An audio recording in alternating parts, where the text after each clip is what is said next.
in. This new story out of news.com, Sydney's set to be transformed with new micro-cities, including high-density housing and commerce entertainment precincts.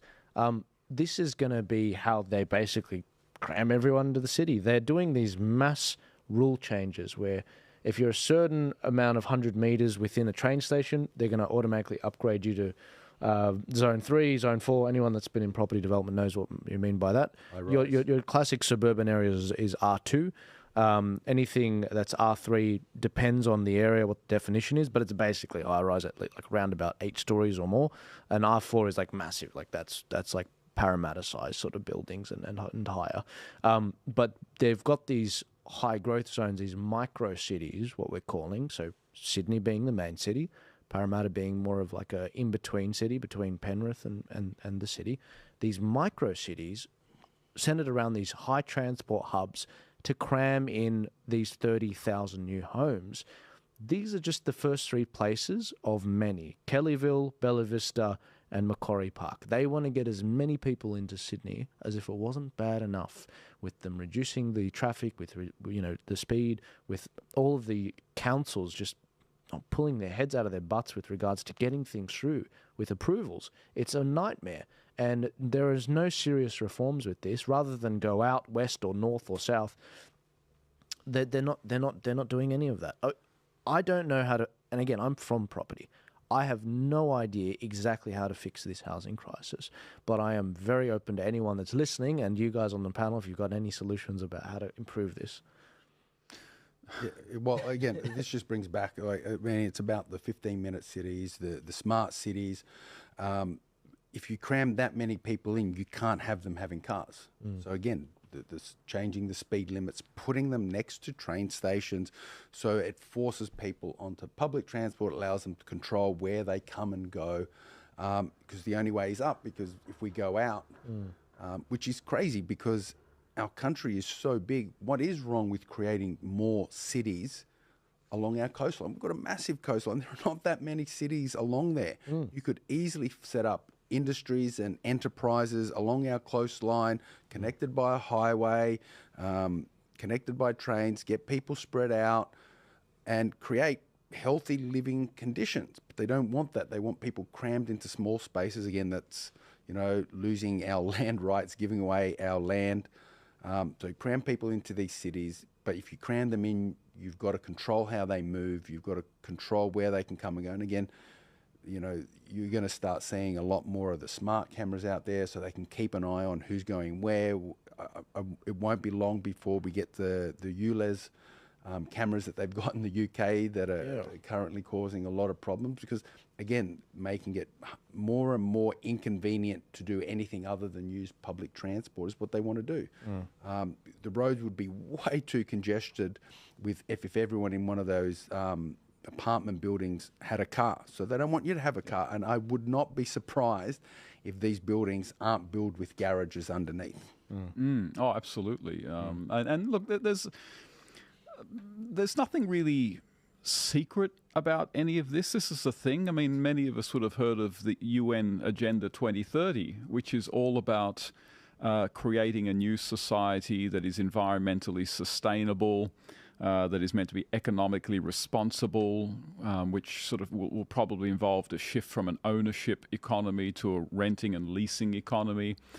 It's also meant to be about equity and inclusivity and that kind of thing. And the WEF is on board with this. And this is not a conspiracy, or if it is, it's an open conspiracy.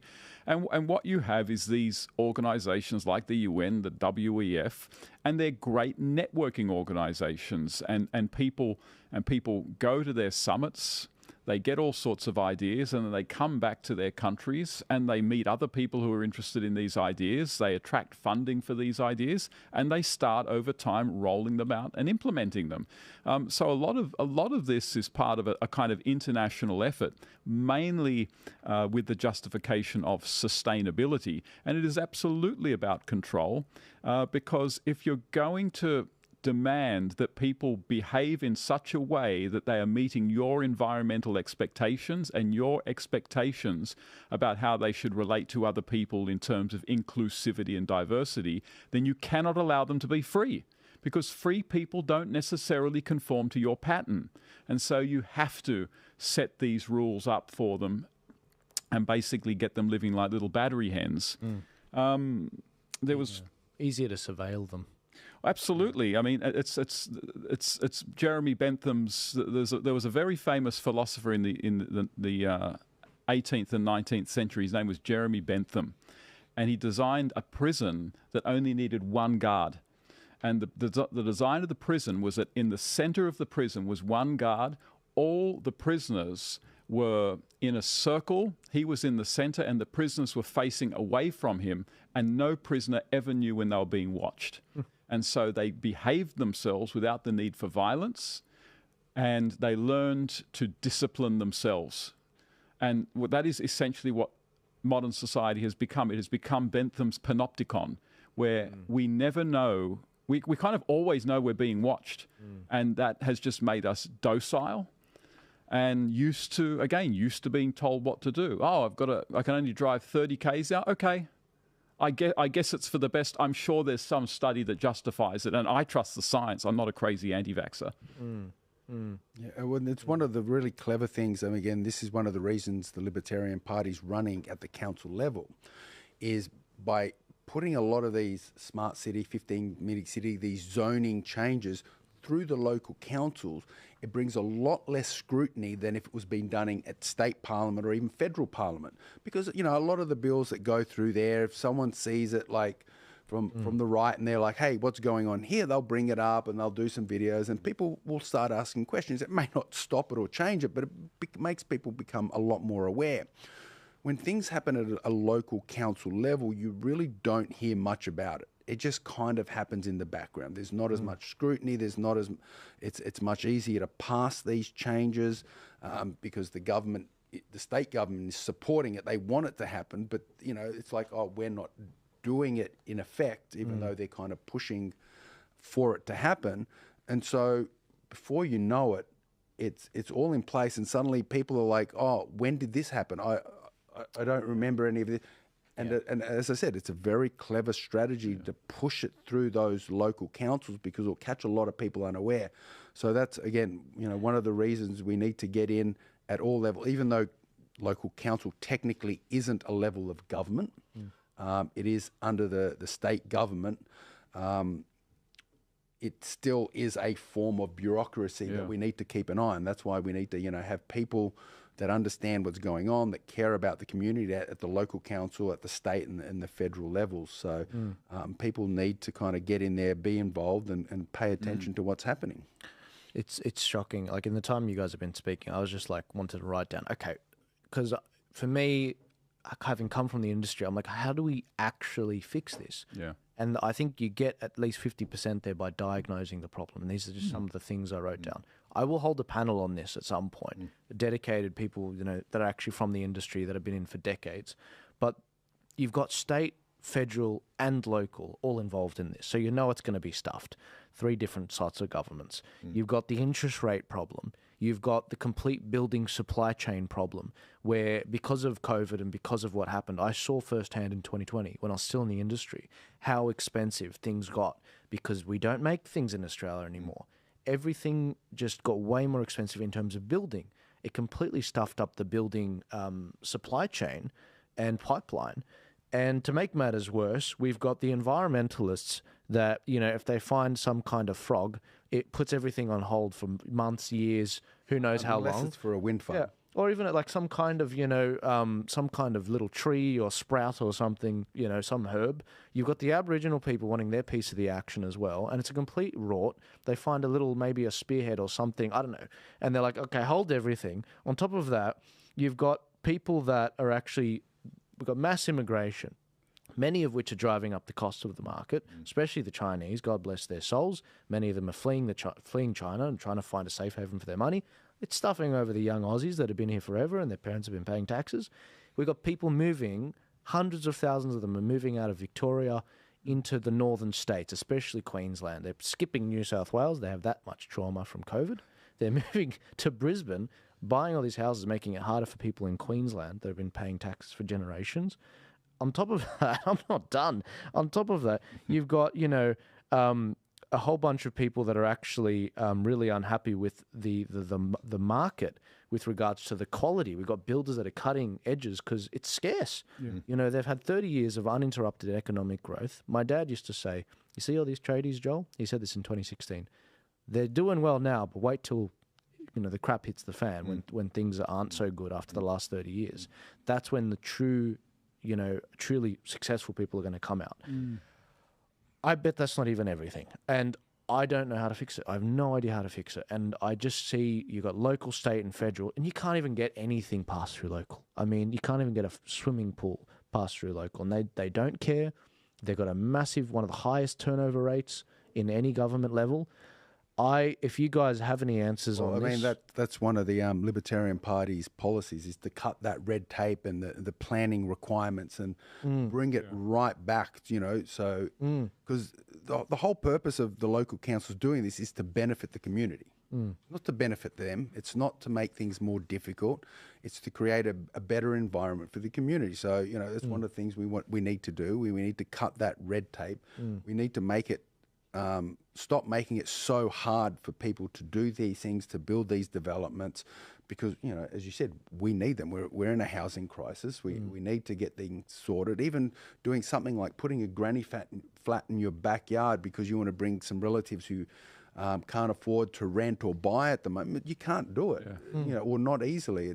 It's a big problem. So it's bureaucracy, it's red tape, and it's not necessary. It's because the governments are getting too big and getting too power hungry. Absolutely. I've got a friend who's got a granny flat in his backyard, and he can't use it. He's not allowed to fix it up. It's ridiculous. I've got a few things I keep coming back to in terms of housing. Housing prices, because I think actually housing prices may be the biggest crisis facing this country. And I think nothing will make the younger generation of Australians more cynical about this country, and make socialist utopianism more attractive to them than the fact that they cannot own their own houses. Give the ordinary person the ability to own their own house, and they're much more likely not to be fooled by socialist fantasies. If there was one good thing that came out of COVID, it was working from home. And I think there's something in that if people can work from home more, they can live further away from the cities. Because what we need to do is find a mechanism for allowing people to buy their own homes, but which doesn't push prices up and which actually brings prices down. So both the parties have their own solutions, but those solutions are going to have the perverse effect of pushing prices up. So Labor says, we'll lend you money as a government. Well, as soon as real estate agents and sellers know that you've got some extra money, the prices are going to go up. The Liberals' response is, you can tap into your super. Well, again, as soon as realtors and sellers know that you've got your super behind you, the prices will come up. So we need a mechanism that doesn't do that. One of the ones that I can think of, other than more people working from home, and also decentralizing the public service and not having all the jobs in the city, like put some of them further out west, put some of the public service departments out west where people can buy cheaper houses rather than all of them in the CBD. It just doesn't make any sense from the housing point of view. But to tap into something that Elvis said earlier, fast speed trains all around Australia. So you can get from maybe past Goulburn to Sydney for work in maybe an hour and a half, or even an hour. So I think people drive longer than that. They drive longer than that. From the inner west into the city, yeah. This is a massive country. It's a huge continent. And of course, you know, a lot of it's desert. We're not under any illusions. But if we could get serious about fast rail systems that would allow people to live hours by car, but much faster by rail outside of the CBDs, that's a way of people being able to buy their own homes, and prices wouldn't go up; they'd come down. Well, as I said, that's one of the things I think is grossly underused, is the ability to create satellite cities. Yes, like you said, like similar like to Wollongong and Newcastle, but put some in between these cities. So, and then, like you said, move the services, move businesses and governments out to these places so people want to live there and can live there. And it's not just, work from home. If you have industry there, if we can bring back industry, I mean, one of the largest iron ore suppliers in the world, miners, like we have so much of it, yet we send it overseas to be processed and we buy it back at something like, 1,000 times the cost of what we sell it for. And we shut down all our, most of our steel making mills. Like that just is insanity. And again, this will come down to the cost of energy. Yeah. Because if energy is expensive, then everything we produce is expensive. We can't have any industry that produces stuff in Australia if energy is so expensive. And that comes down to shutting down our coal power stations and going to renewables, which requires so much more land. I mean, all that land, instead of putting wind farms on, we could be putting cities in. Or instead of putting, solar panels and transmission lines, we could be putting fast trains in. And then like if you really feel like coal's not the answer, nuclear is, but keep your coal going until we're able to establish nuclear power. Once we have safe, reliable, consistent power at a cheap rate, we have all the resources. It's one of the reasons we're called the lucky country, is because we have so many resources available to us. Don't give it away. Let's use it here. What's South Africa doing now? Importing water from Zimbabwe and also a bit of energy or something? Yeah, they're actually, the electricity supply is an absolute disaster. I think it's something like it's almost the amount of the GDP of the whole country. It's such a debacle and nobody wants to lend them any money.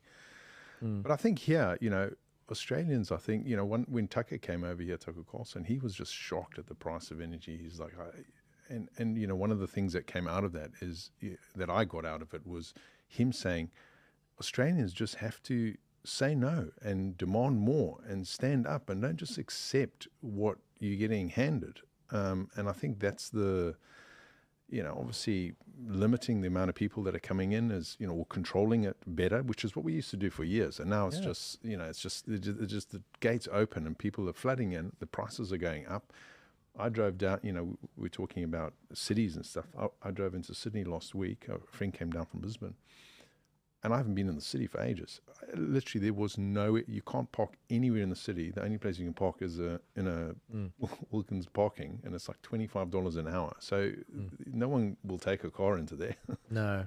So it's completely... Again, make things difficult, make it more expensive, make them take public transport. Yeah. You can't even drive down George Street here in Sydney anymore. No. I mean, every road was blocked. Like just to get in and out of the place. They had bollards. It was an absolute disaster. One way, no right turn, no left turn, go back. No. Do not collect $200. It's crazy. It's shocking. But I think you've nailed it. At the end of the day, all this, the housing and everything, it all comes back to energy costs. And it's so, one of the things, again, Tucker was saying is, and one thing that I've noted coming here is that in Australia, there's a duopoly in the food market, in the banking, you go across all the different sectors. It's like one of the only countries that I've seen where there's these kind of duopolies and monopolies where we're paying way over the top on literally everything compared to the rest of the world. And Australians are just like, oh, okay, that's what it is. And when you get someone from the outside that comes in and looks at it and goes, what? You're paying this for what? And you guys are okay with that? And it's like, when are you going to start saying no? Yeah. It's shocking. And to make matters worse, I mentioned federal government as well. Where are the country building projects? Like, where is the Bradfield scheme? If you don't know the Bradfield scheme, I've got it on my. I've been talking